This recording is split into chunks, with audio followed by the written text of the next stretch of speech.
ఎన్నికల వేళ ఇచ్చిన హామీలను తుంగలో తొక్కేశారు. 5.5 కోట్ల మంది ప్రజలను మరోసారి వంచారు. రెడ్ బుక్ రాజ్యాంగం అమల్లోకి తెచ్చి రాష్ట్రాన్ని రావణ కాష్టంగా రగులుస్తున్నారు. పశ్చిమ బెంగాల్, బీహార్ రాష్ట్రాలను మించిన హింసాకాండతో ఆంధ్రప్రదేశ్ పేరు చెబితేనే దేశమంతా ఉలిక్కిపడేలా చేస్తున్నారు. ఇప్పుడు మరో అడుగు ముందుకేస్తోంది చంద్రబాబు ప్రభుత్వం. ప్రైవేటీకరణ నుంచి మద్యం ఏరులై పారేదాకా అన్ని కోణాల్లో ఏపీ ప్రజలపై పంజా విసరడానికి రెడీ అవుతోంది. సంక్షేమం ఊసు లేదు, అభివృద్ధి ప్రస్తావన లేదు, హామీల అమలు లేదు, ఉన్నదల్లా విధ్వంస పాలనే. ఇప్పుడు అంతకు మించి అంటోంది కూటమి ప్రభుత్వం. దీనిపైనే ఇవాల్టి మ్యాగజైన్ స్టోరీ. ప్రభుత్వం చోద్యం చూస్తూ ఉంటుంది.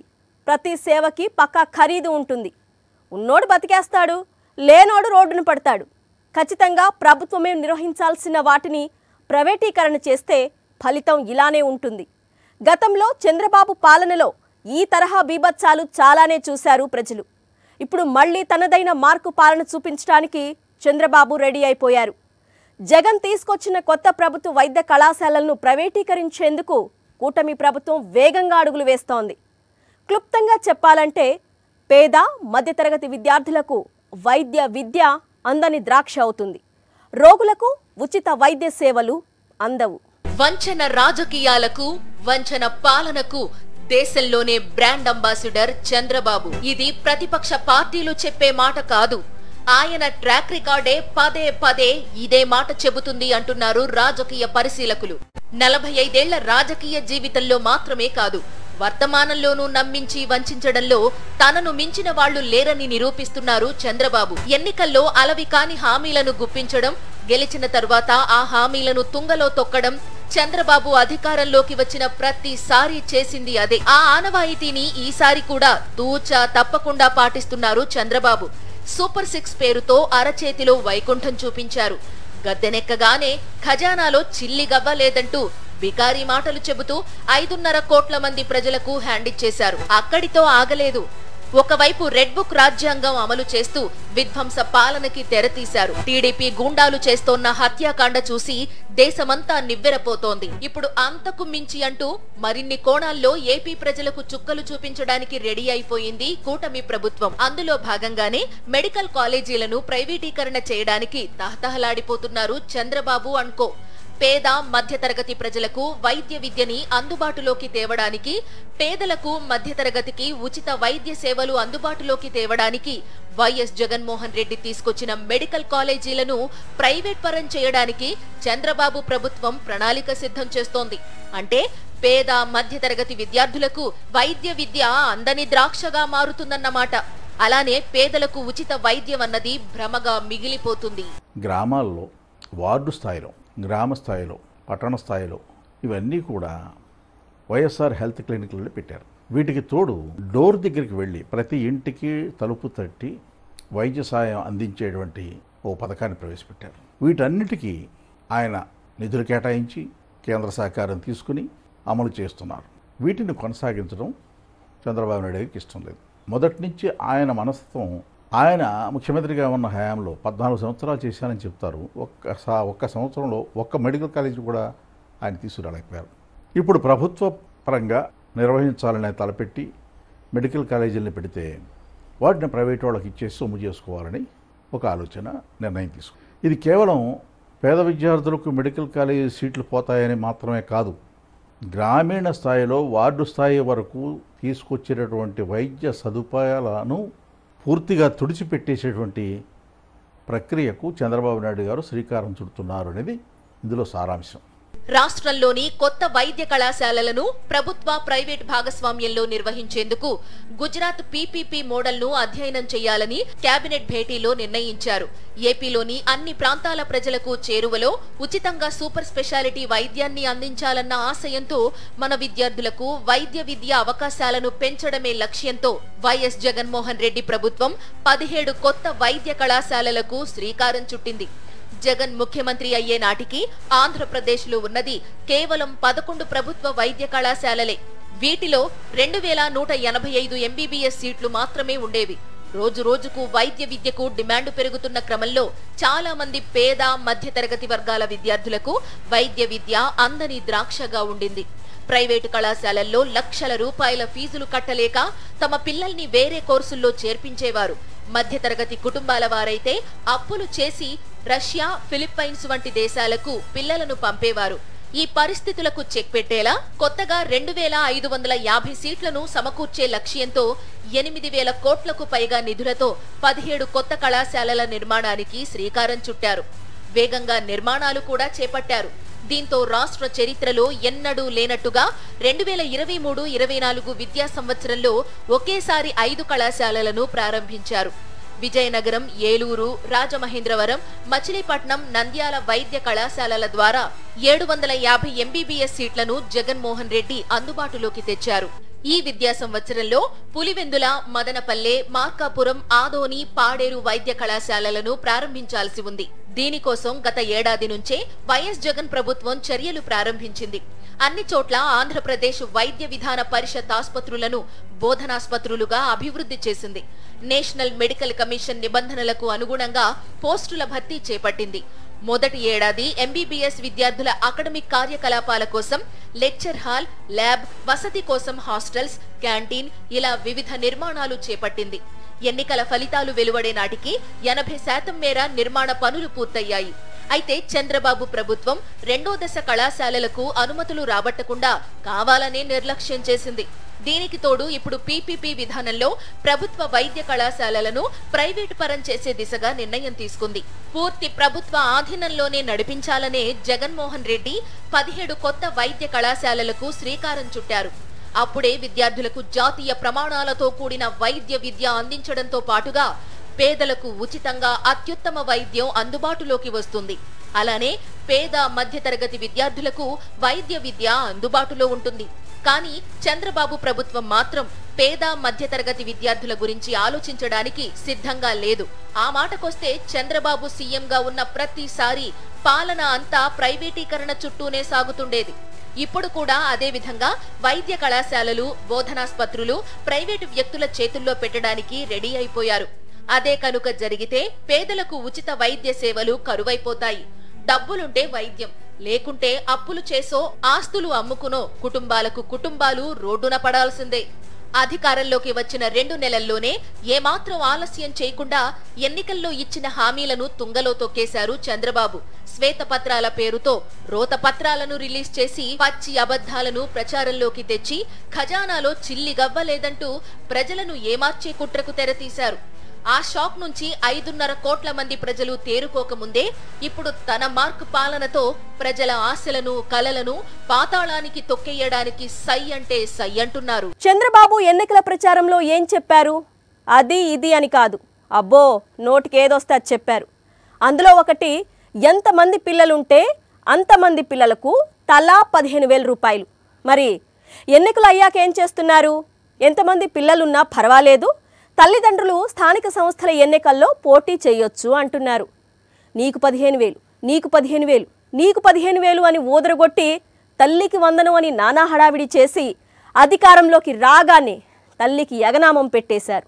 ఆ హామీని అమలు చేసి తల్లిదండ్రులకు భరోసా ఇవ్వకుండా 2 కన్నా ఎక్కువ మంది పిల్లలు ఉన్నా ఎన్నికల్లో పోటీ చేయొచ్చు అంటూ తల్లిదండ్రులకు బంపర్ ఆఫర్ ఇచ్చేశారు. మేనిఫెస్టో అంటే చంద్రబాబుకి చిత్తు కాగితంతో సమానం. ఎన్నికల ఏరు దాటగానే హామీల తెప్పని తగలపెట్టడం ఆయనకు ప్రతిసారి అలవాటే. పైగా ప్రజలను ఇలా మోసం చేయడమే తనకు అచ్చొచ్చిందని ఆయన భావిస్తూ ఉంటారేమో అని పొలిటికల్ సర్కిల్స్ లో జోక్స్ కూడా కట్ అవుతున్నాయి. సూపర్ 6 లో ఒక్క హామీ కూడా అమలు కాలేదు. వైఎస్ జగన్మోహన్ రెడ్డి అద్భుతంగా అమలు చేసిన పథకాల్లో ఒకటి అమ్మ ఒడి. దాన్ని కాపీ కొడుతూ తల్లికి వందనమంటూ ఎన్నికల హామీ ఇచ్చిన చంద్రబాబు ఒక్కొక్కరికి 15,000 కాదు, ఎంతమంది ఉంటే అంతమంది పిల్లలకి తలా 15,000 రూపాయలు ఇస్తామని హామీ ఇచ్చారు. తమను గెలిపించమని ప్రాధేయపడ్డారు. అమ్మకు వందనం, ఎంతమంది పిల్లలుంటే అంతమందికి 15,000 రూపాయలు ఇచ్చే బాధ్యత నేను తీసుకుంటా. ఒకప్పుడు ఒకరితో 2 సరిపెట్టుకోమన్నాను. ఇప్పుడు చెప్తున్నా, మీరు ఓపికంటే 3-4 పిల్లలైనా పర్వాలేదు. ఎందుకంటే జనాభా తగ్గిపోతా ఉంది. రాబోయే రోజుల్లో మన పిల్లలే మనకు ఆస్తి. ఆ పిల్లల్ని బాగా చదివిస్తే ప్రపంచాన్ని శాసించే శక్తి ఆ పిల్లలకు వస్తుంది. అందుకనే అమ్మకు వందనం అనే పేరు పెట్టారు. విన్నారుగా, ఎన్నికల ప్రచారంలో చంద్రబాబు ఇచ్చిన హామీని, చెప్పిన మాటలని. ఎంతమంది ఉంటే అంతమందికి 15,000 ఇస్తామన్నారు. ఆ బాధ్యత నేను తీసుకుంటానని తేల్చి చెప్పారు. అక్కడితో ఆగలేదు. తన వయసుని, హుందాతనాన్ని కూడా పక్కన పెట్టి మీకు ఓపిక ఉంటే 3 పిల్లలనైనా కనండి అంటూ ముతక హాస్యం కూడా ఆడారు. గెలిచిన వెంటనే నమ్మి ఓట్లేసిన ప్రజలను నిలువునా ముంచారు. చంద్రబాబు ఒక్కరే కాదు, కూటమిలోని అన్ని పార్టీల నేతలు ఎన్నికల వేళ అమ్మకి వందనం అంటూ ఓటర్లని మభ్యపెట్టారు. నేటి ఏపీ మంత్రి నిమ్మల రామానాయుడు నాడు ఎన్నికల ప్రచారంలో అమ్మకి వందనం పథకం గురించి ఏ స్థాయిలో ఓదరగొట్టారో చూడండి. మళ్ళీ మన ప్రభుత్వం వచ్చాక అందరికీ కూడా ఇదిగో వీళ్ళకి 15,000, నీకు 15,000, వీళ్ళు 15,000, వీళ్ళు 15,000, నీకు 15,000, నీకు 15,000, మీకు 18,000, 18,000, 18,000. మళ్ళీ చెప్తున్నాను చూడండి, రాసి పెట్టుకోండి. మళ్ళీ 15,000, 15,000, 15,000, 15,000, 15,000, 15,000, 15,000, మీకు 18,000, మీకు 18,000, మీకు 18,000, మీకు 18,000 రాసి పెట్టుకోండి. ఇంక మళ్ళీ ఇంకొక అమ్మాయి వచ్చింది, అమ్మాయికి 15,000. విన్నారుగా, ఎంత నమ్మకంగా అమ్మలని భ్రమ పెట్టారో. పిల్లలు కనిపిస్తే చాలు, ఇదిగో ఈ బాబుకి 15,000, ఈ పాపకి 15,000 అంటూ హామీ ఇచ్చారు. అమ్మలను నమ్మించారు. కానీ అధికారంలోకి రాగానే అమ్మకి వందనం కాస్త అమ్మకి యగనామంగా మార్చేశారు. ఎన్నికలకు ముందు ఎంతమంది పిల్లలుంటే అంతమందికి తలా 15,000 ఇస్తామన్న చంద్రబాబు గెలిచాక ఆ హామీని అమలు చేయలేదు. కానీ తల్లిదండ్రులకు మాత్రం ఒక ఛాన్స్ ఇచ్చారు. 2 కంటే ఎక్కువ పిల్లలున్నా స్థానిక సంస్థల ఎన్నికల్లో పోటీ చేసే అవకాశం ఇచ్చారు. 2 కంటే ఎక్కువ మంది పిల్లలున్న వారు అర్బన్ లోకల్ బాడీస్ తో పాటు స్థానిక సంస్థల ఎన్నికల్లో పోటీ చేయడంపై ఉన్న నిషేధాన్ని తొలగించేందుకు మంత్రివర్గం అంగీకరించింది. సంతానోత్పత్తి రేటు, పనిచేయగల సామర్థ్యం ఉన్న జనాభా గణనీయంగా తగ్గుతున్న నేపథ్యంలో పిల్లల సంఖ్యపై నిషేధం తగ్గదని భావిస్తూ పంచాయతీరాజ్ గ్రామీణాభివృద్ధి శాఖ చట్ట సవరణ ప్రతిపాదనకు మంత్రి మండలి ఆమోదించింది. గతంలో కూడా చంద్రబాబు చాలా సందర్భాల్లో మానవ వనరులు చాలా కీలకం, యువత సంఖ్య తగ్గిపోతోంది, 1-2 పిల్లలు చాలని హద్దులు పెట్టుకోవద్దు అని చెప్పేవారు. నిజానికి మెజారిటీ ప్రజలు తమకు 1 సంతానం చాలని అనుకోవడానికి కారణం ఎక్కువ మంది పిల్లలు ఉంటే అందరికీ మెరుగైన జీవితం ఇవ్వలేం, మంచి భవిష్యత్తు అందించలేమనే. పిల్లల చదువులకు లక్షల రూపాయలు ఖర్చవుతున్నాయి. కుటుంబంలో ఎవరికి అనారోగ్యం చేసినా ఎన్ని లక్షలవుతాయో తెలీదు. అందుకే నేటి జనరేషన్ 1 సంతానానికే పరిమితమవుతున్నారు. ఈ మీమాంసకి చెక్ పెడుతూ వాళ్లకి భరోసా అందించింది జగన్ పాలన. ప్రభుత్వ పాఠశాలల్లో అంతర్జాతీయ స్థాయి ప్రమాణాలతో కూడిన విద్యని అందుబాటులోకి తెచ్చింది. అలానే ఆరోగ్యశ్రీ పరిమితిని 25 లక్షల రూపాయలకు పెంచారు జగన్మోహన్ రెడ్డి. ఆయన ముఖ్యమంత్రి అయ్యే నాటికి ఆరోగ్యశ్రీలో ప్రొసీజర్స్ సంఖ్య కేవలం 1,059 మాత్రమే. పేద మధ్యతరగతి ప్రజల ఆరోగ్యంపై ప్రత్యేక దృష్టి పెట్టిన వైఎస్ జగన్ ఆ ప్రొసీజర్స్ సంఖ్యని 1,059 నుంచి 3,257కి పెంచారు. చికిత్సకి 1,000 రూపాయలు దాటితే చాలు, అది ఆరోగ్యశ్రీ పరిధిలోకి వచ్చేస్తుంది. అలానే నెట్వర్క్ ఆస్పత్రుల సంఖ్య 2,309కి పెంచారు. నాణ్యత కూడిన విద్య, వైద్యం కోసం రూపాయి కూడా ఖర్చు పెట్టాల్సిన అవసరం లేకుండా ప్రజలకు భరోసా ఇచ్చారు జగన్. చంద్రబాబు సీఎం అయిన వెంటనే అమ్మ ఒడి ఆపేశారు.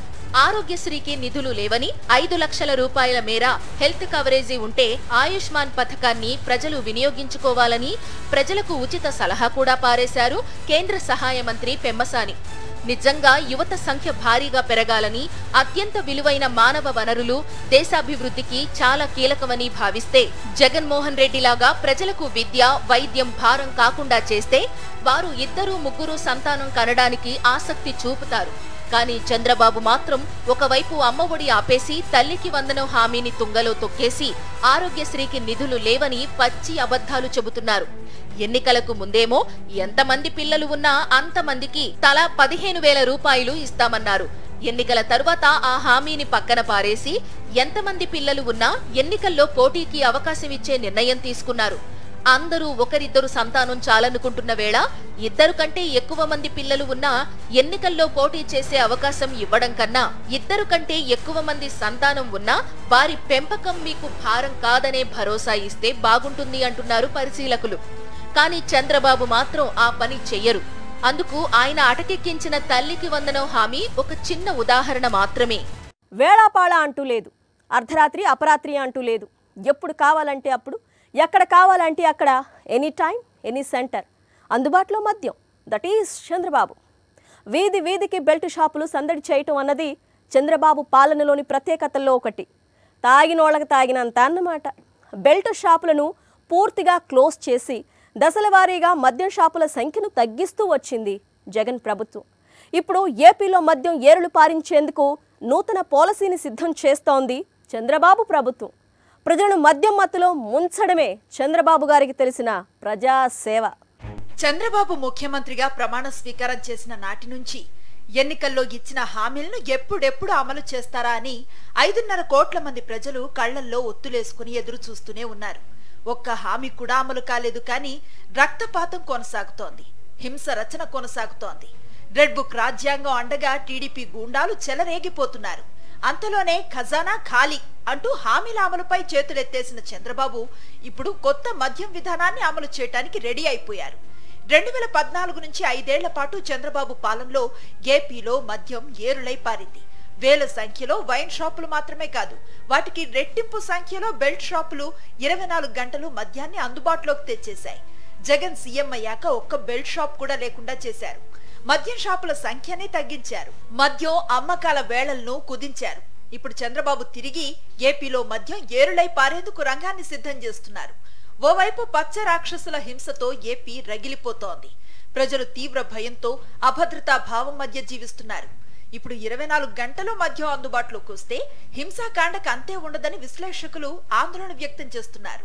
మద్యం పాలసీని మార్చేస్తామనే పేరుతో తిరిగి మళ్ళీ గుడుల పక్కన, బడుల పక్కన ఎక్కడ పడితే అక్కడ బెల్ట్ షాపులకి శ్రీకారం చుట్టే పరిస్థితి. ఎందుకంటే కలెక్టర్స్ మీటింగ్ లో ఆయనే చెప్పారు, ఏమని, ప్రజాప్రతినిధులకు సంబంధించినటువంటి ఇది పొలిటికల్ గవర్నమెంట్ అని చాలా స్పష్టంగా చెప్పాడు. అంటే దాని అర్థం ఏంటి, మా వాళ్ళు ఏం చెబితే అది మీరు వినాలి. చాలా చక్కగా సూటిగా కలెక్టర్లందరికీ ఆయన ఆదేశాలు ఇచ్చాడు. ఇది మా గవర్నమెంట్, ఇది పొలిటికల్ రిప్రజెంటేషన్స్ ఉంటాయని చెప్పని. అంటే దాన్ని బట్టి ఏంటి, ఏం చేసినా కూడా మీరు చూసి చూడనట్టుగా ఉండాలి. ఫలితంగా ఏమవుతుంది, ఇప్పటికే అరాచకాలు, దాడులు, దౌర్జన్యాలు జరుగుతున్న తీరు. రేపు మద్యం పాలసీ అమల్లోకి వచ్చిన తర్వాత గుడుల పక్కన, బడుల పక్కన కూడా బెల్ట్ షాపులు వచ్చిన తర్వాత, మందు కొట్టిన తర్వాత మత్తెక్కిన మత్తేభాల్లాగా వ్యవహరిస్తున్నటువంటి తీరుకి లా అండ్ ఆర్డర్ అనేటువంటిది ఖచ్చితంగా అదుపు తప్పుతుంది. దాన్ని పట్టించుకునేటువంటి నాథుడు ఉండడు, గోడు ఎవరికి చెప్పుకోవాలో తెలియదు. ఆ రకమైనటువంటి పరిస్థితి. అధికారంలోకి రాగానే ఏ ప్రభుత్వం అయినా పాలన మీద దృష్టి పెడుతుంది. కానీ చంద్రబాబు మాత్రం తన హామీల నుంచి ప్రజలను ఏమార్చడం మీద, తన గత పాలనలో జరిగిన దోపిడీల నుంచి ప్రజల దృష్టిని మళ్లించడం మీదే ఫోకస్ పెట్టారని రాజకీయ పరిశీలకులు విశ్లేషిస్తున్నారు.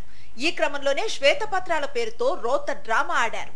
చంద్రబాబు గతంలో ముఖ్యమంత్రిగా పనిచేసిన సమయంలో హామీలను తొంగలో తొక్కిన తీరును, ప్రజలను వంచిన తీరును కాస్త గమనిస్తే ఆయన తాజా వ్యవహార శైలి చూసి ఆశ్చర్యపోనక్కర్లేదంటున్నారు పొలిటికల్ ఎనలిస్టులు. హామీల విషయంలో యూటర్న్ తీసుకొని ప్రజలను మోసం చేయటం మాత్రమే కాదు, జగన్ పాలనలో అమలు అయిన పథకాలను కూడా అమలు చేయకుండా ఏపీ ప్రజలకు షాక్ మీద షాక్ ఇస్తున్నారు చంద్రబాబు. స్కూల్స్ ప్రారంభం అయ్యి 2 నెలలవుతున్నా తల్లికి వందనం అమలు చేయటం లేదు. జగన్ ప్రభుత్వంలో ఇచ్చినట్లుగా తల్లికి 15,000 రూపాయలైనా ఇవ్వలేదు. రాష్ట్రం అప్పుల్లో కూరుకుపోయింది. ప్రజలు అర్థం చేసుకోవాలంటూ తమ కుట్రని అమలు చేస్తారు. ఉచిత ఇసుక లేదు, విద్యార్థులకిచ్చే కిట్స్ ఇవ్వలేదు, విద్యా దీవెన లేదు, రైతు భరోసా నిధులు మంజూరు చేయలేదు, పొదుపు సంఘాలకు 0 వడ్డీకి రుణాలు లేవు. ఇప్పుడు కొత్తగా మెడికల్ కాలేజీలను ప్రైవేటీకరణ చేయటానికి, ఏపీలో మద్యం ఏరులై పారేలా చేయటానికి రెడీ అయిపోయింది చంద్రబాబు ప్రభుత్వం. ఈ 5 ఏళ్ల కాలంలో ఎన్నెన్ని కోణాల్లో ఏపీ భవిష్యత్తును, ప్రజల ఆశలను, కలలను కూటమి ప్రభుత్వం ఎగతాళి చేస్తుందో అన్న ఆలోచనే అందరినీ తీవ్ర ఆందోళన రేపుతోంది. ఇది వాల్టి మ్యాగజైన్ స్టోరీ. మరో ఇంట్రెస్టింగ్ టాపిక్ తో మళ్ళీ కలుద్దాం. అంతవరకు స్టే ట్యూన్ టు సాక్షి. నమస్తే.